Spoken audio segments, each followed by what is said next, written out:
Bueno, yo no sé si que sigamos con lo del Consejo del Poder Judicial, porque hay un ambientazo en el plato espectacular. Bueno, es verdad que no hemos tocado lo del Senado, que también es un tema de referencia y un tema también muy importante. Quizá nos perdamos un poco en los tecnicismos legales, pero eso va a suponer que el Senado, con mayoría absoluta, esa modificación del reglamento va a poder, Agustín. Estoy empezando con Agustín Robledo porque nos sitúe un poco en el marco de juego. Es decir, ahora había un plazo tasado de 20 días en los que el Senado tenía que pronunciarse sobre esas proposiciones de ley, etc., pero es que ahora podrá tenerlo el tiempo que le dé la gana, ¿no? Justo, mira, la Constitución no pone ningún plazo a la hora de tramitar una ley, pero por decisión del Gobierno se puede tramitar con cierta urgencia. Entonces, en el Congreso en ningún caso hay plazo, pero si el Gobierno declara un proyecto de ley de urgencia, va muy rápido. Y en el Senado, que solo tiene 2 meses, si es urgente tiene 20. Vale. En el reglamento del Congreso no hay ningún problema de interpretación porque lo tiene la mesa. Incluso en algún momento se habló que esa proposición de ley se iba a tramitar en lectura única, es decir, que iba a ir al Pleno del Congreso y que allí se iba a debatir. Bueno, eso era claramente inconstitucional y parece que se ha descartado, ¿no? Porque un proyecto de lectura única es o bien que se lleva muy pactado, por ejemplo en su momento el Estatuto de Navarra, ¿no?, que se considera un pacto, o bien es de una ley que tiene un artículo, en fin, y no hay ninguna discusión, ¿vale?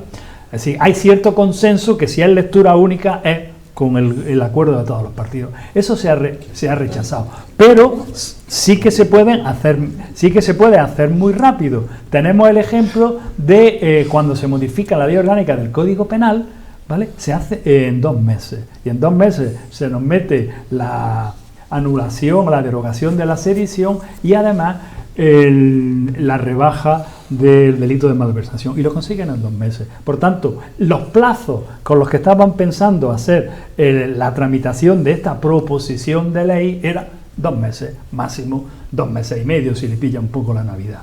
¿Qué es lo que hace ahora el Partido Popular? Es decir, ¿qué dice la Constitución? La Constitución habla de proyecto de ley, es decir, iniciativa del Gobierno. Si viene a iniciativa de los grupos, se llama proposición, ¿no? Estas cosas que los juristas no las cogemos siempre, usamos papel fino. Vale, pues voy a introducir en el reglamento del Senado, voy a introducir una diferencia en la tramitación urgente de las proposiciones y otra de los proyectos. Y solamente voy a usar el plazo constitucional de 20 días en los proyectos, mientras que en las proposiciones no hay plazo de urgencia, con lo cual tengo los 2 meses que me da la Constitución, más no puedo, pero en vez de 20 días, pues van a ser 2 meses. ¿Esto al final qué quiere decir? Pues que en vez de 2 meses y medio, 3, van a ser 4. Tampoco es una cosa que creo yo, ¿no?, que se hunda ninguna coalición ni que Puigdemont tenga ningún problema. El problema jurídico viene luego. El problema jurídico viene cuando se apruebe la ley, se presenten los 50 diputados, los 50 recursos. Eso no tiene ningún problema. Pero ¿qué va a pasar cuando se presenten las cuestiones de inconstitucionalidad? Es decir, cuando el Tribunal Supremo tenga que hacer lo que se llama una liquidación de sentencia, o cuando un juez tenga que dar una resolución de sobreseimiento libre. ¿Ahí qué va a pasar? Porque dice la Constitución y la Ley Orgánica del Tribunal Constitucional, dice, antes de dictar esa resolución, presentará una cuestión de inconstitucionalidad. Por tanto, no dicta sentencia. Imaginemos, ¿no? Que una cosa que pasó mucho, cuando se le dio mayor pena a los delitos que cometían los hombres contra las mujeres, hubo muchos jueces que consideraron que violaba la igualdad. Entonces, antes de dictar sentencia, presentaron cuestiones de inconstitucionalidad, con lo cual el acusado seguía siendo inocente. ¿Por qué? Porque no había sentencia. Pensadlo ahora al revés. ¿Qué pasa si el juez Llarena, antes de dictar un auto de sobreseimiento de Puigdemont, consulta al Tribunal Constitucional o al Tribunal Europeo de Derechos Humanos? ¿Qué pasa con Puigdemont? Si la orden de búsqueda y captura sigue vigente, ¿qué pasa? ¿Puede volver? o la policía lo detiene. Otro también muy interesante, ¿qué pasa con Junqueras, ¿no?, que quiere presentarse a las próximas elecciones? Si el Tribunal Supremo, antes de hacer liquidación o de hacer su ejecución, presenta una cuestión, siguen habilitados. No se puede presentar a las elecciones. Bueno, ahí estamos ya los juristas dando vueltas, ¿no?, con ese tema. La verdad es que lo que prefiero es que se vayan solucionando problemas y que se vaya paso a paso avanzando y no se esté pensando ya en lo que se va a pasar cuando pase lo siguiente. O sea, creo que lo que hay que ayudar a que este país vaya avanzando lo más posible y sin poner piedra. A mí me parece que la técnica esta de poner piedra en el camino pues no beneficia a nadie, sinceramente, pero ni a unos ni a otros, ¿no? O sea, no me parece lo más prudente, pero bueno, entiendo que no vamos a salir de este mecanismo que hemos adoptado de uno le pone la piedra al otro, el otro sale y encuentra el resquicio, el otro encuentra, y así vamos a seguir en esta dinámica que creo que no beneficia a nadie, pero bueno, es lo que hay. Lo del Consejo es impresentable, lo de el Senado me parece que es peligroso, porque ya tenemos como menos peligroso, porque ya tenemos el precedente del Consejo, en el que un bloqueo está dando lugar a un desastre en la justicia sin precedentes, y creo que bloquear los órganos sinceramente no es la vía. A mí me parece muy lícito que el PP como partido haga todo el ruido que tenga que hacer, porque sus votantes no quieren esto y ellos tienen que acompañar a sus votantes, pero ya en las instituciones a mí me parece que hay que tener otra actitud, ¿no?, que hay que ser mucho más prudente, que hay que ser, intentar que las instituciones sigan su ritmo normal, que no se empeore, pongan piedra en el camino a la gobernabilidad de este país, porque hay muchas leyes muy necesarias, hay fondos que tienen que repartirse, que está esperando la gente y que son necesarios. Entonces toda esta maniobra a mí me parece que son, ya te digo que respeto muchísimo la posición del PP, porque me parece lo normal lo que está haciendo como partido, pero no me parece que las instituciones deban ser utilizadas. ¿En qué afecta? No acabo de entender. ¿En qué afecta a los fondos Next Pues que no haya gobierno. ¿Por qué no va a haber gobierno? Pero, o sea que el gobierno depende de la ley de amnistía. Hasta que no haya ley de amnistía no va a haber gobierno. O elecciones, la opción es elecciones. ¿Y si elecciones vuelve a salir lo mismo? Pilar. Pero si no va a haber, si la ley de amnistía no va a estar aprobada antes del gobierno.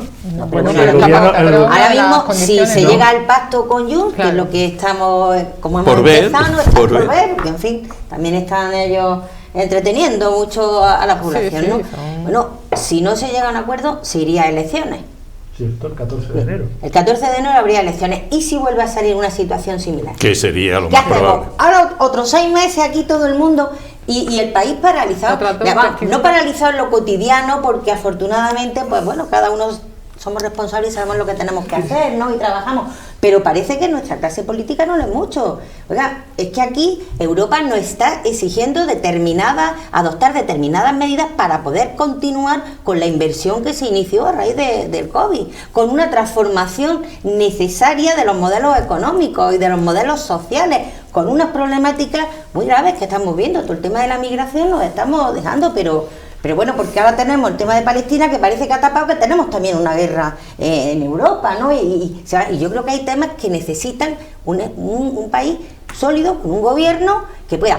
Que si hay pacto va a ser muy difícil, está claro, va a ser una legislatura muy complicada. Ya por lo visto están diciendo que con Esquerra tienen negociados 2 presupuestos, porque claro, aquí cuando viene el problema es cuando hay que negociar presupuestos, que es lo que está entrando ya en la negociación, de ahí que se acepte pues todo el tema de la cercanía, de los trenes de cercanía. Que también es inconstitucional, lo de la cercanía.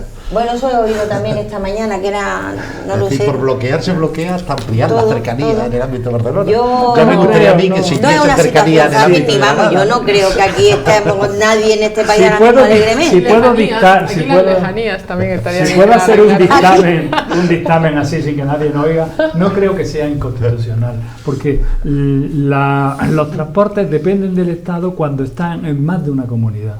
Por tanto, si las cercanías están solo en Cataluña, no veo que sea inconstitucional. Otra cosa es si están integradas dentro de vías nacionales. Es decir, si es de Barcelona, Lérida y Zaragoza, eso ya es nacional. Ahora, si para en Llobregat, puede ser. Hoy le vamos a pagar el doble de sueldo a profesor Ruiz Robledo. Paco. Bueno, vamos a ver, yo creo que el ojo por ojo deja a todo el mundo mínimo tuerto si no ciego. Y por tanto es una escalada perversa el que si ya bloqueamos el Consejo General del Poder Judicial, ahora el PP utiliza el Senado para bloquearlo. Si inútil es esa Cámara, más inútil va a ser todavía con ese bloqueo que se quiere plantear. Y luego nos metemos en una dinámica de a ver desde qué institución o desde qué órgano se puede ir poniendo una piedra en el camino. Al final, esto es una locura y una barbaridad. Yo respeto, por supuesto, la posición política que pueda tener cualquier órgano, cualquier persona, cualquier organización política y el ejercicio legítimo de sus funciones a la hora de no solo oponerse a una ley si no le gusta, sino también, no digo montar escándalo social, pero sí los mecanismos de fiscalización que muchas veces la oposición, yo he sido muchos años oposición, y los mecanismos públicos que hay y la presión que haya. ¿Por qué? Pues porque eso también forma parte de los equilibrios democráticos. Obviamente un gobierno, por ser gobierno, no tiene tabula rasa para legislar todo lo que quiera, al menos la oposición tiene derecho a criticar lo que no le gusta de lo que se legisle, ¿no? Y por supuesto todo eso es importante, pero es hacerlo a costa del engranaje institucional del país que tiene que ir funcionando, me parece perverso, me parece la peor de las soluciones, y eso sí que me parece hacer daño a España. Eso sí es hacer daño a España, porque esas instituciones hoy son gobernadas por quienes son y mañana serán gobernadas por quien decida la voluntad mayoritaria. Y lo que no podemos es generar un desgaste tal de deslegitimación, de desinterés de la ciudadanía por sus propias instituciones, etcétera, etcétera, que al final acaba haciendo daño a nuestra democracia y acaba haciendo daño al propio Estado de Derecho. Eso por un lado. Y por otro lado, yo creo que llega un momento en que también hay que desdramatizar las cosas. Ni es la primera amnistía que se ha hecho en este país, ni probablemente sea la última. Y por tanto, dar soluciones políticas a problemas cuyo origen es político, yo creo que es un ejercicio de responsabilidad. Y intentar ejercer esa labor, yo creo que es positivo para el país. Yo recuerdo lo que decían aquellos, ¿no?, de la ley está hecha para el hombre, no el hombre para la ley. Al final no nos podemos constreñir tanto que al final, donde hay una solución política y una solución que permita el acuerdo, se ponen tantas piedras en el camino que al final pues partimos al niño por la mitad, ¿no? O tiramos el niño con el agua sucia en el balde, ¿no?, como se decía, tiramos el niño al río. Yo creo que eso no hace bien a nadie. Y vuelvo a insistir, y recojo lo que decía Pilar antes, estamos en una situación económica internacional donde o afrontamos ya un cambio de modelo productivo o entramos en una crisis donde ya es sobremonetaria, donde los tipos de interés van por donde van, donde los recursos y energéticos están como están, y donde nos podemos resentir muchísimo, que Europa cada vez es un territorio más agostado, y por tanto necesitamos o cambiar el modelo económico, y para eso es esencial los fondos de transición que tienen los fondos europeos, y avanzar en esa línea, o nos podemos enfrentar a décadas muy duras. Y Asia cada vez empuja más, porque muchas veces creemos que el mundo internacional es solo Estados Unidos y Europa, y está Asia, que es quien está pujante y ante quienes en las próximas décadas va a tener que responder nuestro modelo productivo, y no estamos preparados para ese camino. Bueno, pues ahora sí vamos a... ¿Querías algo? Yo sí. Yo estoy muy de acuerdo con Paco. Tenemos grandísimos problemas económicos, tenemos problemas que se están muriendo en España más gente de la que están naciendo, que la población está envejeciendo, que nos faltan médicos, tenemos un montón de problemas. Y eso se arregla tramitando por el procedimiento de urgencia una ley de amnistía.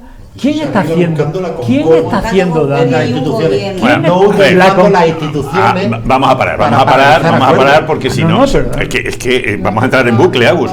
Pero yo estoy diciendo otra cosa que la acaba de decir ahora mismo. Vamos a bajar un escalón territorialmente, y nos vamos a quedar en Andalucía, que ha presentado el proyecto de presupuestos que van a salir sin ningún problema, lógicamente, por la mecánica parlamentaria, la mayoría absoluta de la que goza Juan Manuel Moreno Bonilla en el Parlamento andaluz. Unos presupuestos que creo que se incrementan en partidas como la sanitaria un 3%, que vendido así está muy bien, pero que no se nos olvide que el índice de precios al consumo en Andalucía no va a estar por debajo del 3,5%, va a estar más cercano al 4%.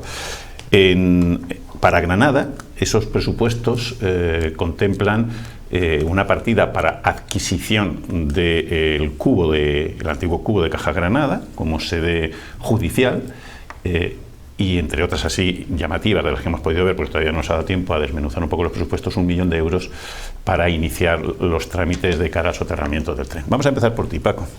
Bueno, 1 millón de euros no da ni para hacer el estudio, pero bueno. Sí, pero bueno, por lo menos es un gesto. Un gesto es, pero... Un gesto que aparezcan pintados en los presupuestos. Pero ¿con qué compromiso? Porque si se plantea 1 millón de euros, pero lo que tenemos abierto es una partida plurianual de inversiones, digo, aquí hay un compromiso. Si yo lo que hago es para un presupuesto establecer 1 millón de euros, también hubo 1 millón de euros para la reapertura de la línea Guadiana-Almendrico, o lo que ahora se denomina todo lo que es la conexión del corredor por el eje mediterráneo, ¿no? Y nunca se llegó a ejecutar. Es decir, yo me fío de las partidas cuando dentro de la memoria que expresan esas inversiones, pues, o lo que se llaman las condiciones de ejecución de esas inversiones, pues al final hay compromisos plurianuales a la hora de plantear, bueno, pues nos ponemos este objetivo para el estudio, nos ponemos este objetivo para ir avanzando, y los primeros dineros o millones en la inversión pues vendrán a partir de esta fecha. Entonces, si no, lo que nos estamos encontrando es con una gota en el océano que será muy efectista, pero poco efectivo.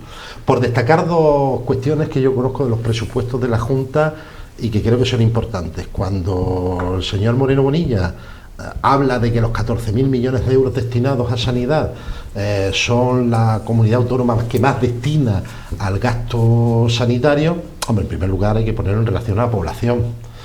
Andalucía no va a destinar menos gastos sanitarios que Murcia, ¿no?, que tiene 7 veces menos población, o que La Rioja, ¿no?, que tiene 20 menos población. Si tú eres la comunidad autónoma con mayor población, es normal que tu gasto sanitario sea mayor, pero ahí tienes que depurar esos datos con 2 perspectivas. La primera de ellas es cuánto es el gasto sanitario por habitante, y además correlacionarlo, porque no es lo mismo Madrid que Andalucía, con cuál es tu extensión territorial y por tanto qué estructura sanitaria tienes tú que montar en el territorio para poder cubrir con dignidad no solo Madrid capital, por poner un ejemplo, sino cubrir las 8 provincias, las distintas comarcas, los distintos territorios, zonas rurales, zonas urbanas, etcétera.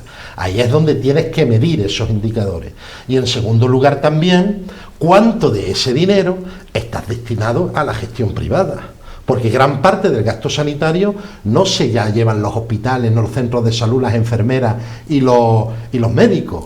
La cabeza del león del presupuesto sanitario se la están llevando las multinacionales farmacéuticas y el gasto farmacéutico. Y por tanto, ¿qué medidas vas a hacer para controlar los pingües beneficios que muchas farmacéuticas han tenido? Yo recuerdo a muchos espectadores les sonará, por ejemplo, lo que ha pasado con un medicamento que utilizamos los diabéticos que se llama el Ozempic, que nos han tenido que estar cambiando continuamente ese medicamento porque los intereses de una multinacional estadounidense ha estado imponiendo ese criterio, y si hubiésemos tenido otro tipo de subastas de farmacia y otro tipo de gasto sanitario, por tanto farmacéutico, no hubiese sucedido ese problema.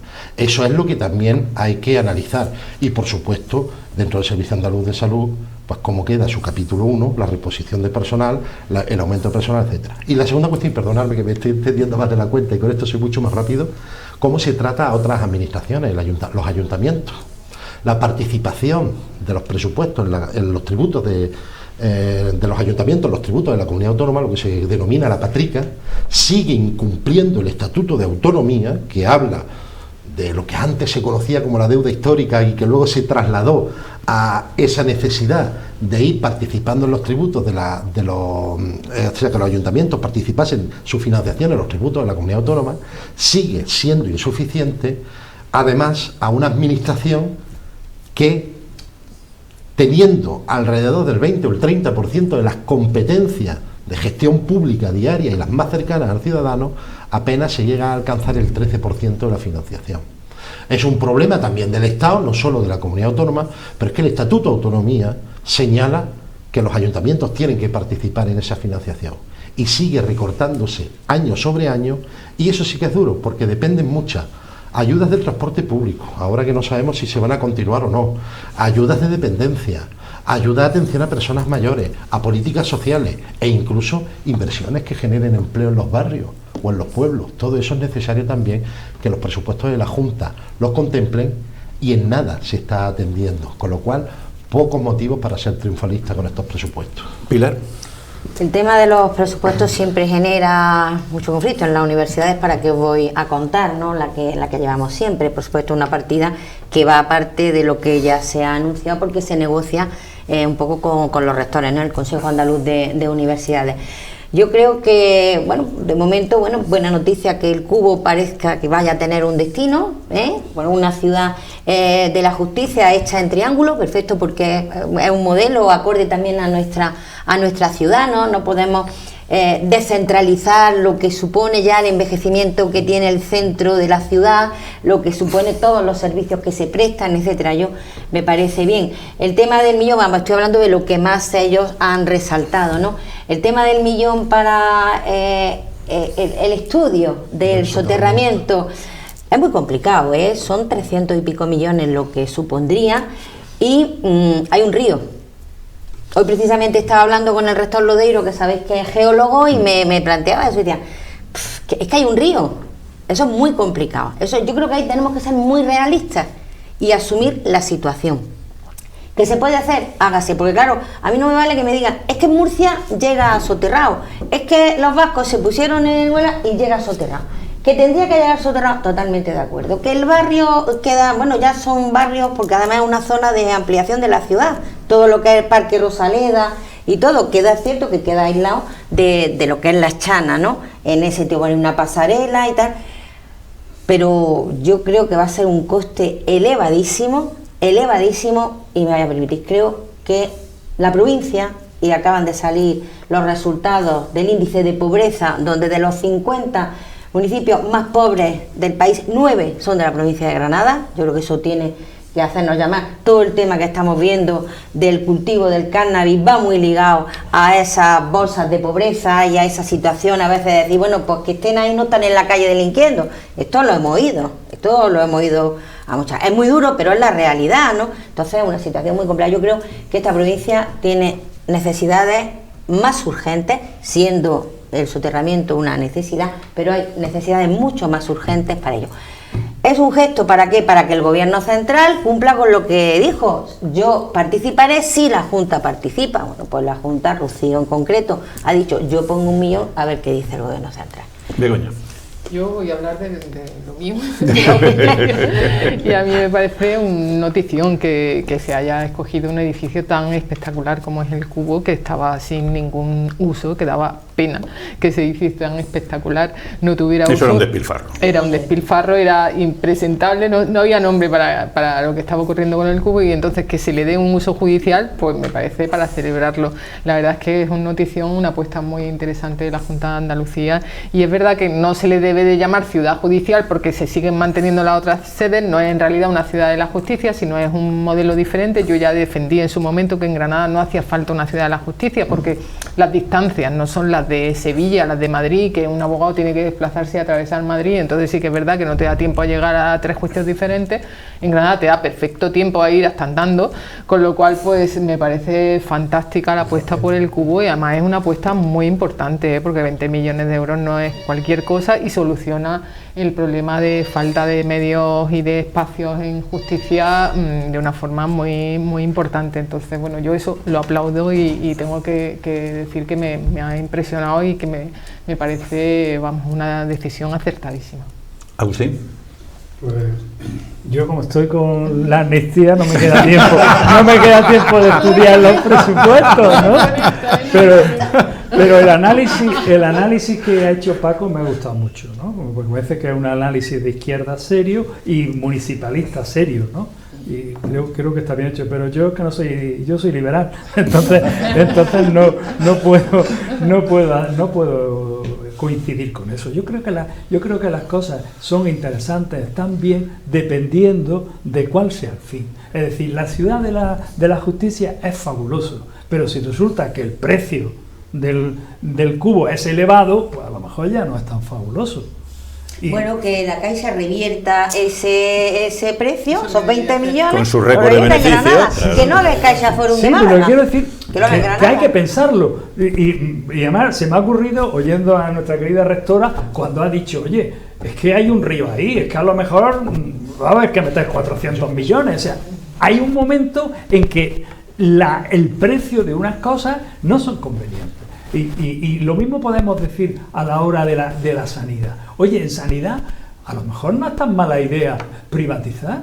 A lo mejor, si vemos que pasado un tiempo aumenta la calidad del servicio, oye, pues a lo mejor no ha sido, las privatizaciones que se han producido mala. Hasta ahora en Valencia y en Madrid no solo han mejorado la atención sanitaria, sino que se ha descubierto que han aumentado el gasto y que ese gasto ha ido justamente a empresas cuya relación filial, política y no sé si de amistad, porque todavía estaríamos hablando de corrupción, es muy cercana a los gobiernos del Partido Popular. Pues no lo hagamos, con lo cual, los ejemplos de privatización no yo son precisamente los mejores en este país. Hay un ejemplo que está muy cerca, hay un ejemplo que está cerquísima, no hay que irse a ningún lado, Marbella tiene Marbella tiene un hospital, tiene un hospital de gestión privada de propiedad pública, me parece que también tenemos el ejemplo de los chares y como en Asturias se han echado para atrás porque han empeorado la atención sanitaria y en la propia no es por nada, pero es que si queréis eso lo hablamos otro día, que lo podemos hablar, que es un tema sobradamente importante como para hacerlo. Pero estábamos ahora en los presupuestos. Sí, y yo estoy hablando de los presupuestos, que se ha criticado que aumente las inversiones privadas, y yo digo que yo no lo critico, que al revés. Vale, pues eso lo vemos otro día. No, entiéndeme, que lo vemos otro día, porque claro, ahí sí que hay abrimos un abanico, que entonces ya no vamos por los cerros que el hecho de que haya una división de funciones y empecemos a técnicas privadas, si se hacen bien, si se hacen sin corrupción y si el resultado es bueno, oye, a mí me parece fabuloso. Yo creo que tenemos excesivo Estado, excesivos poderes públicos, excesivos funcionarios y que debemos de ir hacia unas fuerzas que son las fuerzas sociales. Eso es Agustín, sin funcionarios esta ciudad, eso que ha salido que la renta de la ciudad de Granada es alta, es gracias a la cantidad de funcionarios que estamos. De la justicia, de la educación, de la salud. Creo que cerca del 30% la población activa, ¿no? Claro. Si no estaríamos en que... Por cierto, yo quería señalar una cosa porque yo creo que es interesante lo que ha dicho Pilar respecto al soterramiento. Y yo creo que hay que empezar a hablar de la integración del tren en la ciudad y no plantear... Yo ni soy geólogo, ni soy ingeniero, ni yo le voy a decir a un geólogo cómo se hacen las cosas o no. Es decir, doctores tiene la Iglesia y tendrán que ser ellos los que planteen qué proyecto hay. Pero lo que no podemos es estar en la misma situación del eterno retorno continuamente con respecto a la integración del tren en la ciudad de Granada. Hace 4 años hubo un compromiso que también se repitió con otro anterior que hubo en el gobierno del Partido Popular, donde el Ministerio de Fomento iba a presentar un proyecto con las distintas alternativas de integración, cuál era su coste, cuáles eran más viables, cuáles eran menos viables y cuáles tenían esos problemas más técnicos o menos técnicos a la hora de poder desarrollarlo. Todavía estamos esperando ese estudio. Y sobre ese estudio, pues se pueden plantear alternativas. Jerez tiene una alternativa a través de un viaducto en la integración del tren en la ciudad y que permite esa permeabilidad necesaria. Paco, ese también es otro melón. Bueno, distintas soluciones que hay en España y que no todo tiene por qué. Vamos a hacer monográficos. Almería no tiene AVE y ya está planteando cómo entrar. Vamos a hacer monográficos de eso. Como están viendo, hoy los temas de debate son muy jurídicos, pero hay uno que también es muy llamativo, y es que el Tribunal Supremo ha descartado que el Estado tenga que indemnizar a los empresarios por los perjuicios que les ocasionó el cierre de actividad durante la pandemia. Y dirán ustedes, pero esto es un tema... No, esto es un tema que se promueve a través de una acción judicial que desarrolla el Hotel Alhambra Palace, que es quien protagoniza esa reclamación. Bueno, pues ahora ha dicho el Supremo que no, por las circunstancias que se produjeron, etcétera, etcétera, etcétera.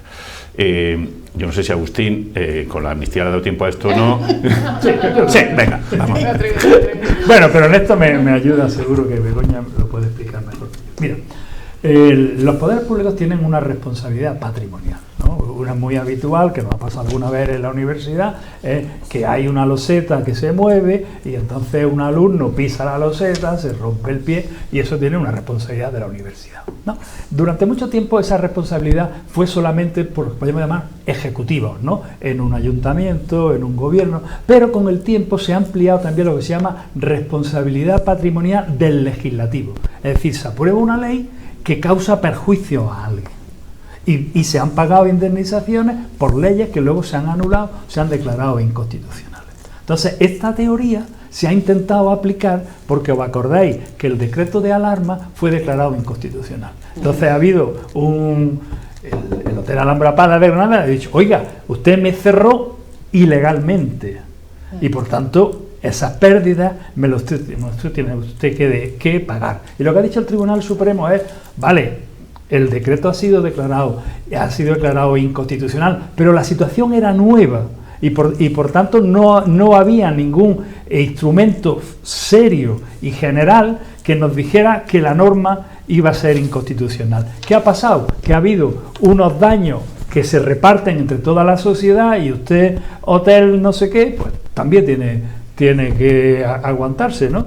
De esa manera se cierra una vía que podría llevarnos pues a millones de gente, porque todo el mundo que tuvo que parar, no solo hoteles, restaurantes, industrias, estos autónomos, claro, las cantidades pueden ser siderales, ¿no? Begoña. Sí, efectivamente. Eso se llama el deber de soportar determinadas actuaciones de la administración pública. Es como, por ejemplo, para explicar un poco a la gente, cuando se hace una carretera, una obra, entonces eso perjudica a un local que queda sin acceso, por ejemplo, pues tiene el deber de soportar porque es en aras del interés general lo que se está haciendo, siempre que sea dentro de un plazo razonable, que es lo que dice el Supremo, si es razonable o no es razonable, es proporcional o no proporcional, y aquí pues evidentemente aquellas medidas en una situación, como dice Agustín, totalmente nueva, pues fueron razonables y proporcionadas, y por esa razón pues el deber de soportar de todos los ciudadanos de los perjuicios que se hayan ocasionado por las medidas que se tomaron, pero que no fueron en ningún momento nada irracional ni nada desproporcionado ni nada arbitrario, ¿no? Que es lo que dice el Supremo, que creo que además es muy acertado, porque abrir ese melón de indemnizar a toda España, pues me parecería poner el Estado, los cimientos del Estado a temblar, ¿no? O sea que es una sentencia me parece muy acertada, pero aparte con un sentido de Estado muy importante. Pilar. Es la primera sentencia que sí, se hace en sí, ese sentido, por tanto, eso ya crea jurisprudencia, ¿no? Sí. Yo lo veo un acierto, vamos, que tener que asumir todas las empresas, tuvieron o no tuvimos, también las empresas públicas tuvimos que reajustar presupuestos y hacer una serie de medidas importantísimas. Me parece correcto. Leí la noticia y me llamaba la atención, se decía, no, que cuando hay una causa mayor, que es como en este caso había explicado magníficamente, pues entonces no prevalece esa situación. Creo que había miles de denuncias presentadas, ¿no? Entonces, miles de casos abiertos, entre cómo paralizan la justicia, que esto es un tema que no hemos hablado con lo de la amnistía. Es que creo que en Cataluña hay 5.000 funcionarios implicados. Sí. En fin, para Dios, no vamos a volver. Yo sé, perdona, Agustín, pero es que de repente me he acordado que uno de los temas que planteo es que hay 5.000 funcionarios implicados y que esto sería un caos, ¿no? Bueno, pero volviendo a eso, a mí me parece una acertada totalmente. Paco. Conste que no hablo de ninguna empresa en concreto, hablo en genérico. Pero a mí hay reclamaciones de determinados sectores económicos que me parecen obscenas. ¿Por qué? Porque son determinados sectores económicos que luego determinadas ayudas de la administración las han estado utilizando como les ha dado la gana. Es que hay que suprimir las ayudas, ¿verdad que sí? No. Las ayudas son necesarias, importantes, porque equilibran e igualan. Y en ese escenario imprescindibles. E igualan. Lo que no se puede es aprovecharse de las ayudas, y sobre todo los que más defienden el liberalismo son luego los primeros en pedirlas. porque eso es lo que me hace mucha gracia, porque determinados sectores económicos eran luego también los que pedían las rebajas en determinadas tasas, que yo las defendí y sigo creyendo que eran justas en su momento, pero yo hago una pregunta al aire. ¿Quién indemniza a los miles de trabajadores que en periodo de pandemia estuvieron con ERTES de 300 o 400 euros porque sus empresas les hacían contratos de media jornada o de 10 euros, perdón, de 10 horas a la semana o de 20 horas a la semana, en vez de ponerlos en contratos a 40 horas? Y espero que en este mandato esos contratos pasen a 37 y media, ¿no? Con el nuevo acuerdo de gobierno. Es decir, ¿quién indemniza a esas personas? Y los que han estado teniendo este tipo de prácticas son los que ahora van a pedir una reclamación patrimonial. Insisto, no hablo de ninguna empresa en concreto, pero que hay determinadas peticiones de determinados sectores económicos que a mí me parecen obscenas. Pues llegamos al final de nuestro tiempo. Hoy se nos ha hecho muy cortito. Hoy se nos ha hecho muy corto porque estaba esto fantásticamente ambientado. Así que vamos a dar las gracias a Pilar por estar con nosotros. Pilar Aranda, muchas gracias. Begoña, muchas gracias. Profesor, avestajo, muchas gracias. Paco Puente Durán, hoy no nos ha dado tiempo, pero yo creo que la próxima vez nos expliques el tema de los servicios funerarios. Bueno, esa es otra. Esa es otra. Bueno, consecuencia de la privatización. Gracias, Paco. Y llegamos al final de nuestro tiempo, pero no se nos vayan porque nuestra programación continúa. Así que cuidado con la calle, el viento está siendo muy problemático. Así que cuídense, tengan precaución y seguimos con nuestra programación. Hasta luego.